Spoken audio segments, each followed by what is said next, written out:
এই যে নোয়াখালী সদরের যে ঔষধিয়া এবং কি হরিনারায়ণপুর ইউনিয়নের যে বানভাসী অবহেলিত মানুষ খালপাড়ের, তারা কিন্তু টান পাচ্ছেন না। আমরা এই নিউজ প্রচারের পরই নোয়াখালী সদরের সাবেক 4 বারের এমপি, বিএনপির সংসদ সদস্য শাহজাহান তিনি এবং বিএনপির ভাইস চেয়ারম্যান তিনি উদ্যোগ নিয়েছেন এই বানভাসী যারা আছেন তাদেরকে এই যে ত্রাণ দিচ্ছেন। আমরা দেখতে পাচ্ছি যে সেই ইউনিয়নে যারা অবহেলিত যে গ্রামবাসী রয়েছেন তাদেরকে তিনি ত্রাণ দিচ্ছেন। আপনি দেখতে পাচ্ছেন যে আমরা বারবার যে গণমাধ্যম কর্মীরা এবং এসটিভির মাধ্যমে আমরা বারবার জনসচেতন যারা আছেন, পাশাপাশি যে নোয়াখালীর আরো বিস্তীর্ণ জনপদ যেগুলো ডুবে আছে তাদের বিষয়ে উদ্যোগ নিয়েছেন বিএনপির পক্ষ থেকে। আমরা যদি এখন ওনার সাথে একটু কথা বলতে চাই, এই যে একেবারে প্রত্যন্ত অঞ্চলের গ্রামবাসী যেভাবে কষ্টে আছেন তাদের বিষয়ে আপনারা কি কি ব্যবস্থা নিয়েছেন?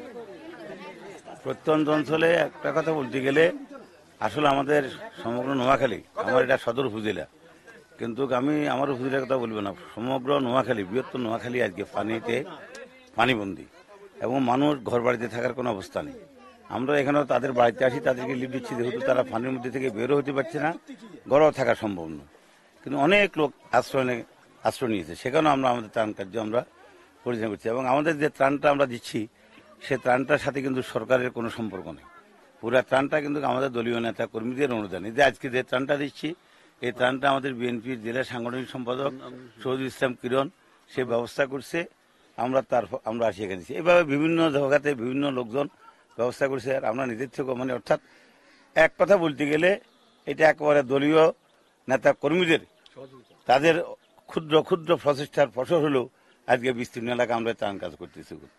তো আমার কাছে একটা অভিজ্ঞতা, সেটা হলো আমি 1970 সাল থেকে কিন্তু দুর্যোগের মুখোমুখি। 70 সালে প্রলয়ঙ্করী ঘূর্ণিঝড়ের পরও ত্রাণ কাজ করছি, তখন আমি ইন্টারমিডিয়েট ছাত্র। এর ফাঁকে অনেকগুলো দুর্যোগ গেছে, কিন্তু এরকম দুর্যোগ আমার চোখে কখনো পড়ে নাই। এ হলো একদিক। আরেক দিক হলো সাধারণ মানুষ, এক কথা বলতে গেলে যে লোকটা ত্রাণ পাওয়ার যোগ্য, আমার কাছে মনে হয় সেও ইচ্ছা করে যে আরো অনেকে ত্রাণ দিতে পারে কিনা। এই যে মানুষের মধ্যে যে একটা ধারণা, এবং আরেকটা সবচেয়ে বড় জিনিস ছিল যেটা আমি লক্ষ্য করলাম, লক্ষ্য করলাম যে এই ত্রাণের মানে ত্রুটি নিয়ে, ত্রাণের দুর্বলতা নিয়ে প্রতিত স্বৈরাচার যেন কোন রকম সুযোগ নিতে না পারে, এটা শুধু আমি রাজনৈতিক দলের নেতা কর্মীরা নয়, আমার কাছে মনে হয় সাধারণ মানুষ এটা বুঝতে পারছে না। আমরা সকলে যার যা কিছু আছে তা নিয়ে বন্যার্থদের পাশে দাঁড়াতে হবে, যাতে করে প্রতিত স্বৈরাচার ত্রাণ কার্য নিয়ে কোন রকম সমাধান করতে না পারে।